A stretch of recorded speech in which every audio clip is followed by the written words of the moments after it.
Hello students, last lecture में 4 chapter complete हो गया था। नेक्स्ट है 5th चैप्टर। चैप्टर का नाम है सम फंक्शंस ऑफ नंबर थ्योरी। कुछ फंक्शंस हैं, greatest integer function, sigma function, distance function, उन पे थ्योरम्स और उन पे क्वेश्चन है। फर्स्ट है ग्रेटेस्ट इंटीजर फंक्शन। देखो, ग्रेटेस्ट इंटीजर फंक्शन को सिग्मा फंक्शन भी बोलते हैं, ठीक है। सिग्मा नहीं, ब्रैकेट फंक्शन भी बोलते हैं। If x be any real number then the largest integer which does not exceed x. ये कह रहा है किसी भी एक्स अगर रियल नंबर है और उसका ग्रेटेस्ट इंटीजर निकालना है तो सबसे बड़ा वो लार्जेस्ट इंटीजर जिसकी वैल्यू एक्स से एक्सीड ना करती हो, मतलब उससे ज़्यादा ना जाती हो, is called the integral part of x and is denoted by x closed bracket है। ये ग्रेटेस्ट इंटीजर फंक्शन का नोटेशन है। The function which associates integer x with each real number is known as greatest integer function।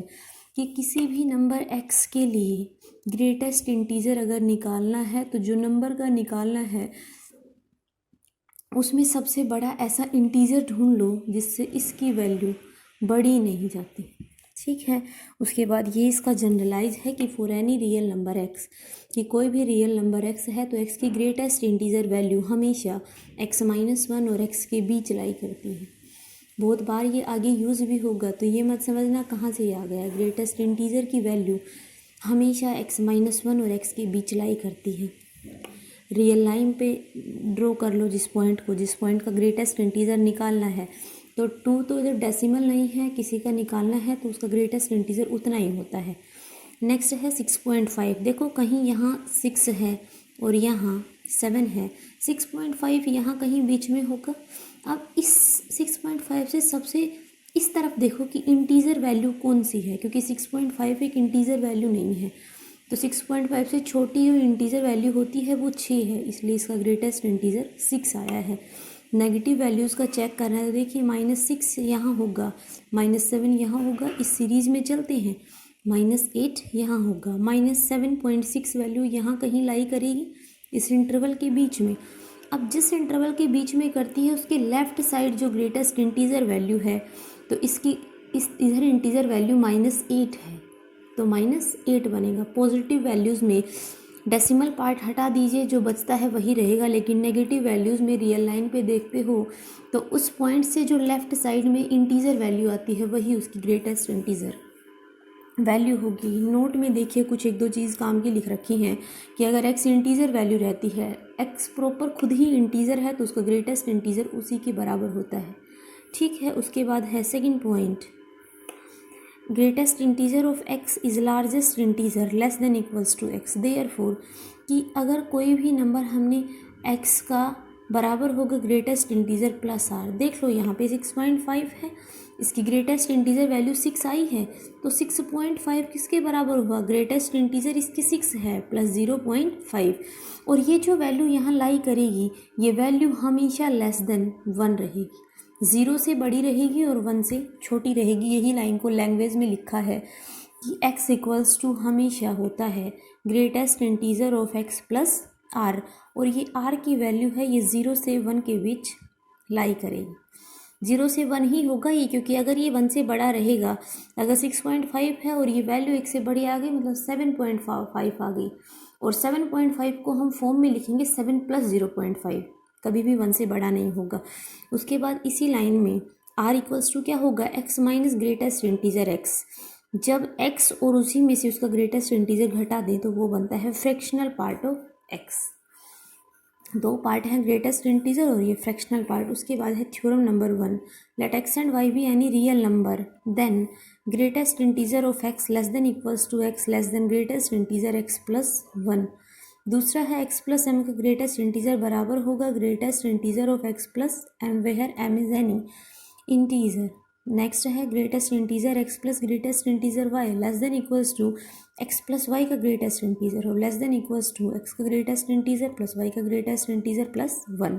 Fourth है greatest integer of x plus minus x का greatest integer. जब x integer value रहेगी तो 0 रहेगा, otherwise -1।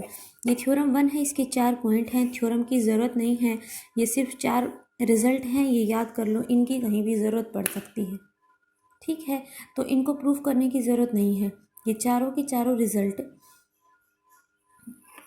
बस याद कर लेना। उसके बाद है next,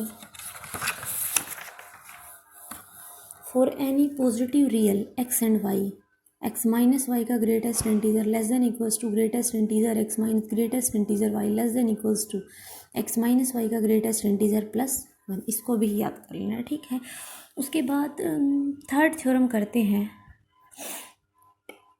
if x is any real number then greatest integer of x upon N, और पूरे का फिर से ग्रेटेस्ट इंटीजर ये बराबर होगा एक्स अपॉन एन का greatest integer where n is a positive integer. इसको प्रूव करना है। देखिए, ग्रेटेस्ट इंटीजर ऑफ एक्स पे जब डिवीज़न एल्गोरिथम लगाते हो, इसको एन से डिवाइड करते हो, कुछ ना कुछ इसका क्वोशिएंट रहेगा, मतलब क्यू, और कुछ ना कुछ इसका रिमाइंडर बचेगा। तो इसी को लिखा है by division algorithm we have greatest integer of x equals to n into q plus r, और रिमाइंडर की वैल्यू हमेशा एन से छोटी रहेगी और ज़ीरो से बड़ी रहेगी। इसको पहली इक्वेशन दे दी। अब कह रहा है for any real number x we है, मैंने बताया था शुरू में ही जब ग्रेटेस्ट इंटीजर की डेफिनेशन बताई थी कि हर रियल नंबर एक्स के लिए एक्स बराबर होगा greatest integer x plus one, और ये एस की वैल्यू 0 से 1 के बीच वेरी करेगी। ये सेकेंड इक्वेशन है। ठीक है, अब हमें प्रूव करनी है ये थ्योरम। इस थ्योरम का राइट साइड लेके चलते हैं, एक्स अपॉन एन का ग्रेटेस्ट इंटीजर, बाहर तो ग्रेटेस्ट इंटीजर है, इस एक्स की वैल्यू सेकंड इक्वेशन से पुट करोगे तो greatest integer x plus s upon n. अब दूसरी फर्स्ट इक्वेशन में ग्रेट इंटीजर एक्स की वैल्यू रख दो n Q plus r plus s upon n, n सभी के नीचे आएगा, इससे ये कैंसिल होगा तो q plus r plus s upon n. अब देखिए, आर की वैल्यू तो लेस देन एन है, ठीक है, लेस देन एन है मतलब एन से छोटी है, तो इसी को लिख सकते हैं कि एन माइनस वन की छोटी और बराबर होगी। अगला एस क्या दे रखा है, लेस देन वन, आर इससे छोटा और बराबर है एस इससे छोटा है, तो आर प्लस एस क्या बनेगा, इक्वलिटी हट जाती है, n minus one plus one, r plus s less than n, इसको दोनों तरफ एन से डिवाइड करते हो तो r plus s upon n की वैल्यू वन से छोटी बन गई। और जब किसी नंबर में क्यू में एक से छोटी क्वांटिटी जोड़ी है और ग्रेटेस्ट इंटीजर निकालना है तो उसका ग्रेटेस्ट इंटीजर क्यू आएगा। ठीक है, इसकी लेफ्ट साइड को प्रूव करना है तो ये है, देखो इंटीजर बाहर है, ग्रेटेस्ट इंटीजर का साइन बाहर है, फिर से greatest integer x upon n, तो ये बाहर है, इसकी वैल्यू पहली इक्वेशन से सब्स्टिट्यूट कर दी, N Q plus R upon N, Q plus R upon N, और आर की वैल्यू एन से छोटी है तो क्या बोल सकते हो, आर अपॉन एन वन से छोटा है, वन से छोटी क्वांटिटी इसमें ऐड हुई है तो इसकी ग्रेटेस्ट इंटीजर वैल्यू कितनी बनेगी, क्यू। ठीक है, तो ये थर्ड थ्योरम है, इसका ये रिजल्ट याद कर लेना और इसकी थ्योरम भी याद कर लेना। उसके बाद चौथी थ्योरम है, देखो काम की है, बहुत चीज़ें हैं इसमें, ध्यान देना। If n and a are positive integers then number of integers among 1 to n which are divisible by a, ये कह रहा है कि एन और ए कोई पॉजिटिव इंटीजर है, एक से एन तक के सभी नंबर्स में जो नंबर ए से डिविजिबल हैं वो कितने हैं, एन अपॉन ए का ग्रेटेस्ट इंटीजर, ये प्रूव करना है कि एक से एन में से जो नंबर ए से डिविजिबल हैं वो कितने हैं काउंटिंग में, मतलब संख्या में, तो एन अपॉन ए का। प्रूफ के लिए देखिए, let s equals to 1 to n, set में एन मेंबर है। अब कह रहे the integers which are divisible by a r, जो नंबर ए से डिविजिबल है वो कितने रहेंगे, जो ए के मल्टीपल होंगे, तो कौन कौन से होंगे, 1 into a, 2 into a, 3 into a, चलते चलते r into a तक, यही बोलोगी। सेट में एक से एन मेंबर है और जो नंबर ए के डिविजिबल हैं वो होंगे जो ए के मल्टीपल हैं, तो लिख दिए वेहर। अब इस तरह से मेंबर चलते जा रहे हैं और आर यहाँ तक रुक गए, इसका मतलब सेट में लास्ट में हम एन तक जा सकते हैं। Where r a is the largest integer such that r a less than equals to 1 n, set में ज़्यादा से ज़्यादा हम एन नंबर तक जा सकते हैं, तो हमने जो ए का मल्टीपल माना है, लास्ट मल्टीपल जहाँ तक भी जाएगा वो वैल्यू एन से छोटी या बराबर होगी, एंड इसका जो अगला मल्टीपल होगा ए का, ये आरथ मल्टीपल है, अगला मल्टीपल आर प्लस वन ए आएगा, और जब हमने बोल दिया कि इसकी वैल्यू एन या एन से छोटी है तो जिसका अगला मल्टीपल आएगा उसकी वैल्यू एन से बड़ी होगी। ये बात समझ गए। ए के मल्टीपल वहाँ तक चलना है सेट में एन तक ही, क्योंकि ए का अगर मैं मान लो ये मल्टीप्लाई 10 आ जाए और सेट में 12 है, तो हमने क्या कहा, मान लो 5 के मल्टीपल की बात करती हूँ तो 5 दूनी 10 आ जाए और यहाँ सेट में 12 है, तो 10 की वैल्यू 12 से छोटी हुई, लेकिन इसका अगला मल्टीपल जो 15 बनेगा वो 12 से छोटा रहेगा। ये चीज़ ही लिखी है कि आर ए इसका लार्जेस्ट इंटीजर होगा जो एन से छोटा रहेगा और एन छोटा होगा इसके अगले मल्टीपल से। तो इसी इक्वेशन को कंबाइन करके ये लिख सकते हो, दोनों तरफ ए से डिवाइड करते हो तो r less than n by a less than r plus 1। अब आर और आर प्लस 1 के बीच में किसी की वैल्यू जब लाई करती है, इधर देखो बराबर नहीं है, मतलब या तो आर है या वो आर से बड़ी है, पॉइंट्स में बड़ी है, लेकिन आर प्लस 1 के बराबर नहीं है। इसका मतलब उसकी ग्रेटेस्ट इंटीजर की वैल्यू आर के ही बराबर होगी, क्योंकि आर प्लस 1 तो इक्वल है ही नहीं, तो हो नहीं सकती। और आर पॉइंट जो भी वैल्यू आएगी उसकी ग्रेटेस्ट इंटीजर वैल्यू आर बनेगी। इसका मतलब हमने जो ए के आर मल्टीपल माने थे, आर की वैल्यू आ गई एन बाई ए इंटीजर। तो यही यहाँ दिखाना था कि ए के जो नंबर्स हैं कि ए से जो डिविजिबल है वो नंबर कितने हैं, आर माने थे और आर की वैल्यू हमने एन बाई ए का ग्रेटेस्ट इंटीजर प्रूव कर दिया। इस वैल्यू को जो माना है वहाँ सब्स्टिट्यूट कर देंगे, तो यही है कि इतने ही नंबर होंगे। ठीक है, नेक्स्ट है डी पॉलीगेनिक फॉर्मूला, बहुत ज़्यादा इम्पोर्टेंट है, सारे क्वेश्चन इस पे बेस हैं और ये कई बार पूछ लेता है। देखिए डी पॉलीगेनिक फॉर्मूला है क्या, to find the highest power of a prime contained in n factorial. किसी भी प्राइम नंबर की हाईएस्ट पावर पूछता है किसी एन फैक्टोरियल में, या इसी को लिख सकता है कि find highest power of prime p which divides n factorial. ठीक है, प्रूफ के लिए देखिए, let p be any prime number contained in n factorial, कि एन फैक्टोरियल में पी कोई भी प्राइम नंबर कंटेन करता है।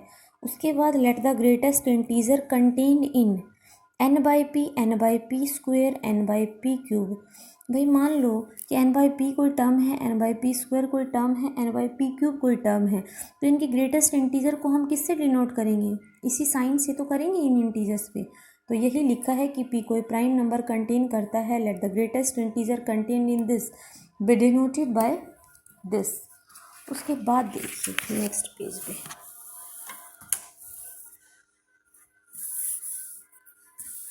Consider S equals to 1 to n। Set में 1 से n मेंबर मान लिए। अब अगली बात, जो लास्ट थ्योरम हमने की थी कि if n and a are positive integers then number of integers among 1 to n are which is divisible by a। जो नंबर a से डिविजिबल रहता है तो n बाई की ग्रेटेस्ट इंटीजर उसकी वैल्यू होगी। तो यहाँ पे अब ये सीधे यूज करता है, देखो निकला था तो क्या किया था, 1 into a 2 into a n by a into a. इसी रिजल्ट को यहाँ यूज़ करता है कि द मेंबर्स और integers of S which are divisible by p are क्या बनेंगे, 1 into p 2 into p n upon p का ग्रेटेस्ट इंटीजर इंटू पी। बन गई बात सीधा। The member of S which are divisible by p square are, p square से कौन से होंगे, 1 इंटू पी स्क्वेयर के मल्टीपल 3 इंटू पी स्क्वेयर और एन बाई पी स्क्वेयर की greatest integer into p square. The member of S which are divisible by p cube are, p cube के multiple लिख देगा एंड सो ऑन। अब देखिए the number, ये तो थे कि इस तरह से पी के डिविजिबल है। अब पहली लाइन में कोई ये पूछता है कि the number of members of S which are divisible by p, कि सेट एस में पी से डिवाइड होने वाले कितने नंबर हैं, तो एन बाई पी का ग्रेटेस्ट इंटीजर। पी स्क्वायर से डिवाइड होने वाले कितने हैं, एन बाई पी स्क्वायर का ग्रेटेस्ट इंटीजर। पी क्यूब से होने वाले कितने हैं एंड सो ऑन। आगे है now every member divisible by p square is also divisible by P. देखिए ये जनरल रिजल्ट है कि कोई नंबर अगर पी स्क्वायर से डिवाइड करता है तो वो नंबर पी को भी डिवाइड करेगा। ठीक है, तो हमने ये वो नंबर निकाले हैं जो पी से डिविजिबल हैं, ये वो निकाले हैं जो पी स्क्वायर से हैं, ये जो है जो पी क्यूब से है।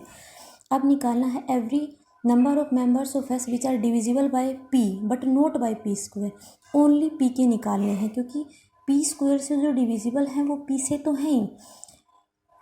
अब पी के तो ये बन गए, लेकिन अब वो निकालना है कि जो नंबर ओनली पी से हो पी स्क्वायर से नहीं हो। तो एन बाई पी की greatest integer minus n by p square का ग्रेटेस्ट इंटीजर। देयरफॉर ये वैल्यू कंट्रीब्यूट करती है मेंबर्स ऑफ एस के और 1 power of p each in n factorial. अगला पार्ट क्या करोगे, similarly every number which is divisible by p cube is also divisible by p square.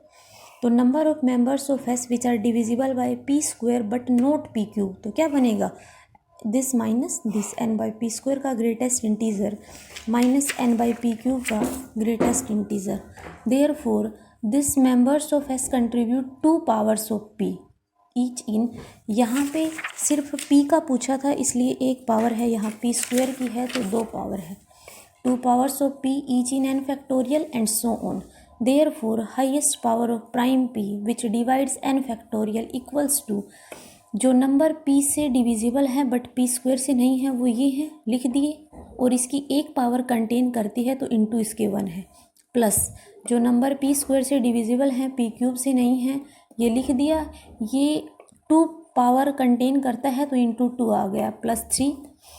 अब n by p का greatest integer ये value और ये वैल्यू दोनों को ऐड करोगे तो सिंगल बचेगा, इसका -2 और इसका +3, 1 बचेगा, सारे 1 बचेंगे। इसी को लिख सकते हैं summation i equals to 1 to infinity n by p i का ग्रेटेस्ट इंटीजर। ये प्रूफ है डी पॉलीगेनिक फॉर्मूला का। इतना कर लेना और नेक कल करते हैं। Thank you.